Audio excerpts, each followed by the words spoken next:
You're watching BionicDance. Don't run on automatic, instead, please think. It's easy to attack an idea, to question a conclusion, to rip apart a perspective. It's a simple thing to dismantle a worldview, to belittle one's belief, and to mock their opinions. Whoa there, Sparky. One of these things is not like the other. Do you seriously think that being shown the flaw in your position is the same as being belittled? I'm sure it's not comfortable, but the truth often isn't. Let's do this.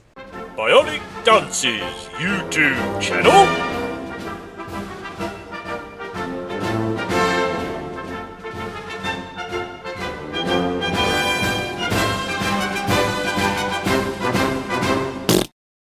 Greetings, fellow space travelers, BionicDance here. It's been a while since I've done the ponytail thing on camera, but since this damn plague thing started, I've been rocking the pandemic chic look, and I think it's working for me. It's amazing how much more attractive I am when half my face is covered. Anyway, onto this schmuck who thinks disagreement is persecution. We live in an instant gratification world, raising a generation seeking fast fulfillment, rapid rewards, and pressure-free payoffs. We have an entire generation willing to tear down others for a fast track to fame, to rip apart their own society for the sake of chaos and notoriety. I need to rig up some sort of animated foul or illegal play indicator. I don't know why, but I'm picturing hockey. I don't even really like sports, but that was my first impulse. Weird, right? And one of the biggest foul plays with a 20-yard penalty, okay, why did I switch to football? Has to be assuming other people's motives. Stick with the facts. Unless someone tells you that they're trying to sow chaos, don't go saying it like it's fact. To shatter their own lives for online likes and upvotes while hijacking the causes of others for their own gain. To destroy. That's easy. Destroying isn't easy unless your target makes it easy. And even then, it's not necessarily a swish. What is with me in sports metaphors today? When theists make claims about the universe or biology, they may be easily refuted by people who've made astrophysics or biology their chosen disciplines, but only after they did the hard work of studying their field. You might as well claim that it's easy for someone to play guitar without taking lessons. It's not.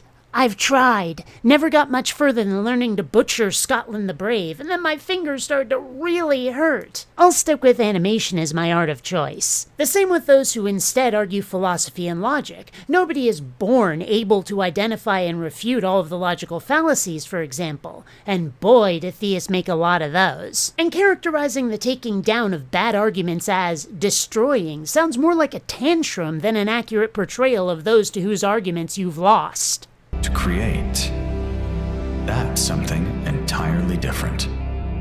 Something painstaking, requiring the patience to plant, the humility to admit wrongs, and the sacrifice of surrendering one's own life for the sake of those who follow. To build, that's hard.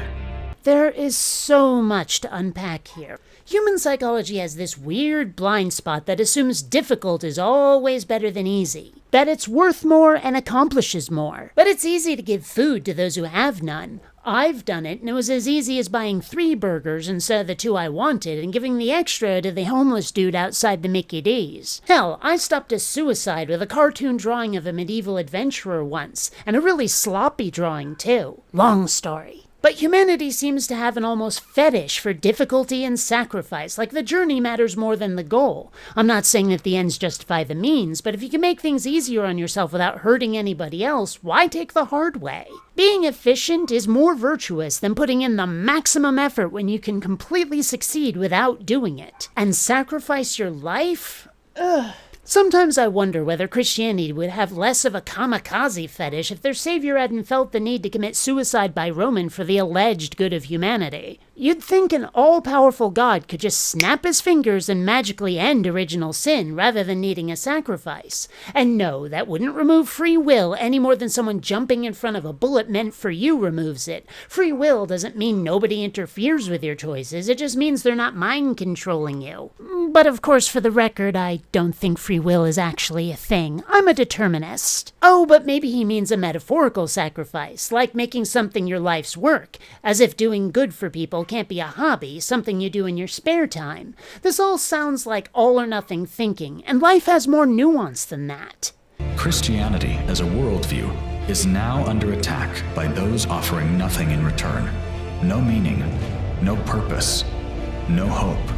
What's under attack are Christian abuses and attempts to insert itself into everybody's lives, whether they want it or not. Usually not. This world doesn't belong to you, but you act like it does. Bitter pill to swallow, Christians, but here it is. You're not the heroes of this story. You're the fascists. And I don't use that term lightly or flippantly. One of the many definitions of fascism is a form of political behavior marked by obsessive preoccupation with community decline, humiliation, or victimhood, and by compensatory cults of unity, energy, and purity. Sounds remarkably like Christianity to me. You're not under attack. You're experiencing pushback against your behavior for what probably looks to you like the first time, so it feels like an attack. For millennia, Christians have acted like bullies instead of sharing and playing nicely with the other kids. Did you think you'd get away with it forever? Stop trying to insert religion into secular state-run schools. If you want your kids to have a 100% Christian upbringing, make your own schools. I know they exist. Stop trying to insert prayer into schools. How would you like it if prayer in school was Islamic or Buddhist? Now imagine how everybody else feels about you insisting the prayer be Christian. Have a little empathy. Stop trying to insert non-science into classes. Creationism has no place in the science class of a non-denominational government-run school. Stop trying to control people's sex lives. Homosexuality and birth control and premarital sex are none of your business, for people who aren't members of your church anyway, and maybe not even for those who are. Stop letting priests sexually abuse children, and stop sweeping it under the rug when they do. And stop doing all of the other unneighborly crap you people do. Are you really so boggled that people might have had enough that you mistake defending themselves for attacking you?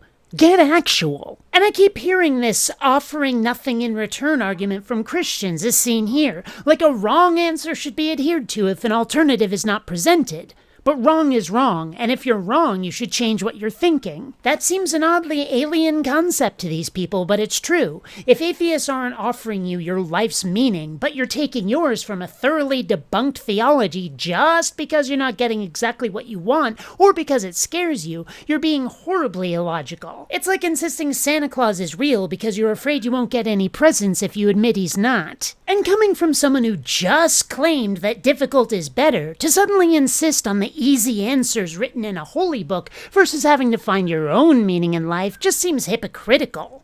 By a newer breed of evangelical atheism, one that shies away from its own convictions for the sake of convenience, one that hides from its own outcomes in the interest of an outcry, a worldview that positions itself as no position, yet has become more evangelical than Christianity itself.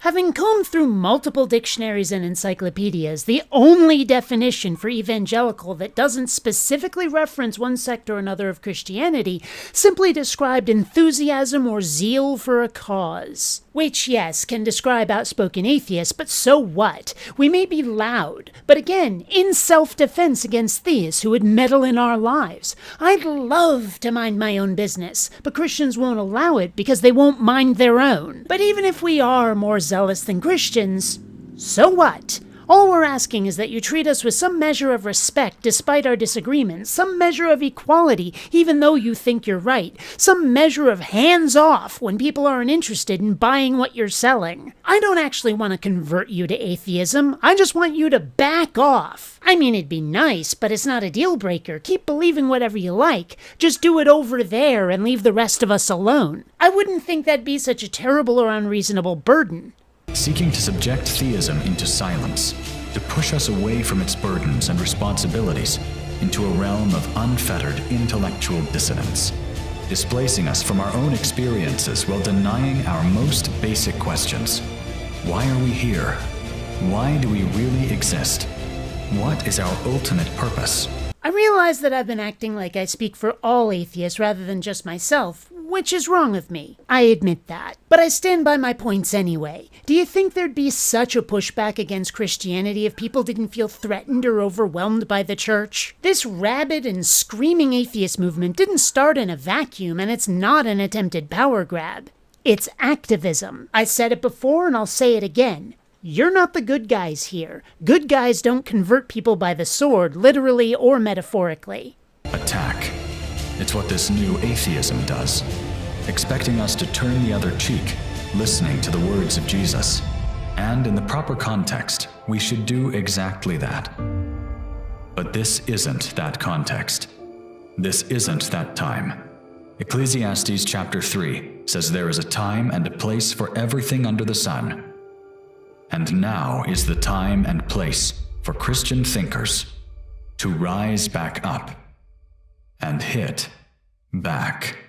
I could probably have summed up his entire video by saying something like, big Christian diaper baby can dish it out, but he can't take it. What are you even hitting back against? People saying they want to be left alone? People pointing out the flaws in what you're preaching? What form will this hitting back even take? What do you possibly have in your arsenal that can stand against logic, reason, and evidence, and people who've had enough of your crap? Sheesh, just give it a rest so that we can. Live and let live, that's what I offer. Would you slap away the hand of truce just because it didn't come in exactly the form you wanted, or because we didn't just roll over and submit unconditionally? Because I can go into lock and load mode if you force me, but I don't want to. I'd really rather not, but it's your move. Back off or butt heads. Which is it? Anyway, I have a whole bunch of stuff to unbox, but that'll have to be its own separate video because, wow, this has gone on forever and I'm ready to stop. So until next time, fellow space travelers, this is BionicDance saying don't run on automatic.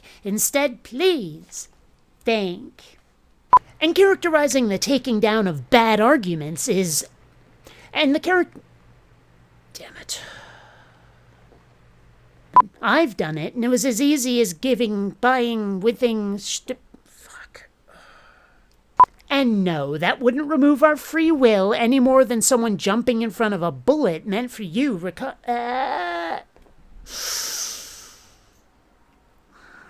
Being efficient is more virtuous than putting in the maximum effort when you can succeed.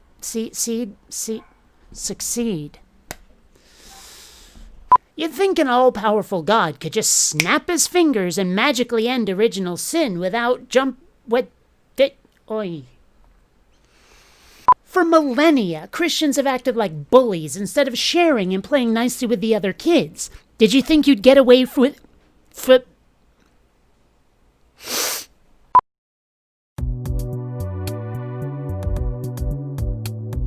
Attention citizens. Failure to contribute will result in suspended oxygen privileges. Attention citizens. Failure to contribute will result in suspended oxygen privileges. Attention citizens. If you don't like what I'm saying, there's a good chance you're the reason I'm saying it.